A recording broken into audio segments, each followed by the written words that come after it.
All right. Well, I guess I'll have to check this one out. Looks like a good one. Oh, man. Not even supposed to be here today. Vincent Giallo video. Who? What? Yeah, I assure you we're open. Mm-hmm.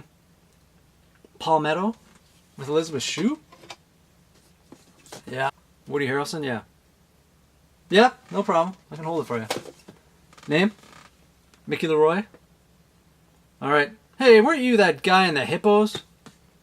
Oh yeah, it's the rhinos. My bad. Alright, Mick, it's been heaven on a stick. I'll talk to you later. I'll hold it for you. Okay, thanks. Okay, yep, bye-bye.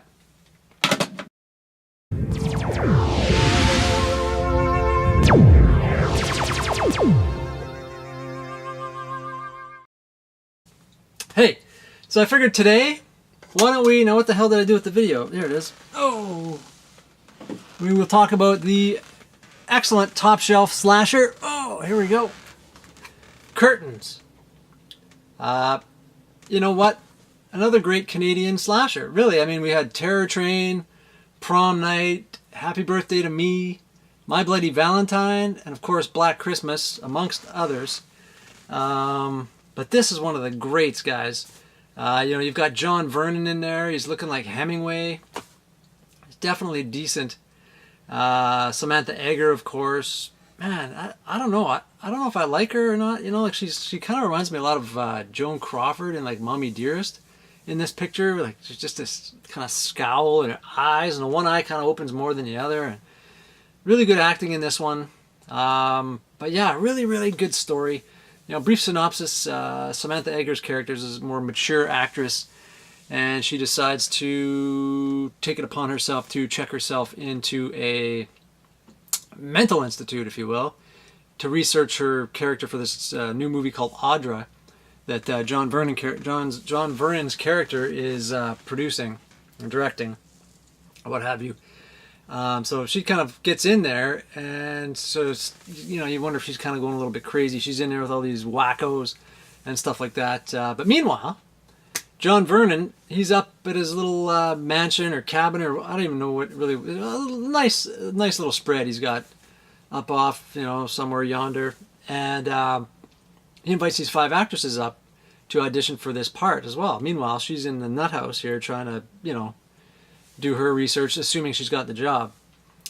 So lo and behold, she escapes from the mental hospital and shows up at the house, very displeased. And that kind of sets up the mystery from there. Each one of these girls is really pretty much willing to do pretty much anything for the job. And you've got this disgruntled, more mature actress, if you will, escaping out of the mental institute, coming up there and to audition for the part as well.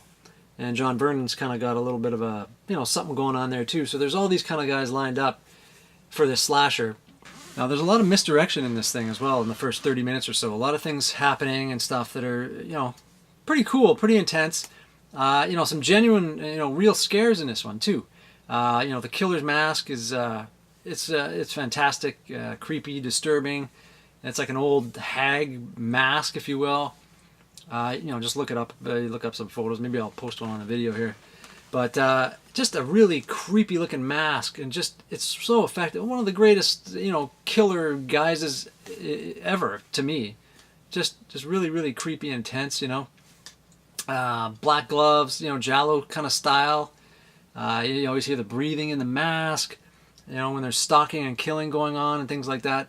And there's this really cool scene too. Right towards the beginning, where this lady's driving along in her car.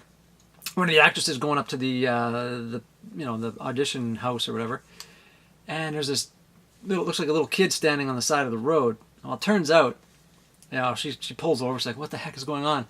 Pulls over, and she walks up to it, and it's actually this doll, this freaking doll, standing on the road, and I think it's kind of raining and stuff, and she's looking at this thing. And then it grabs her hands. I mean, it's fantastic. And it just kind of, and you're like, that's like the little misdirection kind of thing. But man, there's just some scenes like that in this thing that are just really, really creepy. And when this old hag masked killer kills people, you'll actually see, quite often there'll be like the camera will pan after and you'll see that same doll sitting in the corner with a sad face and stuff. Like, it's eerie. There's some creepy stuff going on in this film, guys. And of course the skating scene, if you don't know what I'm talking about, I mean, I wouldn't YouTube this or Google it or whatever, but watch the freaking movie. But if you can, you want to see the scene, just look it up, man. I mean, it's this skating scene out, outside. There's like the pond is frozen over, whatever, and this girl, one of the actresses, goes down to, take a break and clear her head or whatever. She's skating around, puts her 80s music on. This movie's from 1982 as well, guys, so pretty early on. Definitely a good one, like I said. Pops her tape in and starts skating around, and then you see these skates just standing off to the side on this pond, and all of a sudden you see in slow motion the skates start skating towards us. I mean, have you ever seen somebody stalking somebody on skates? It's fantastic. Ice skates. It's crazy.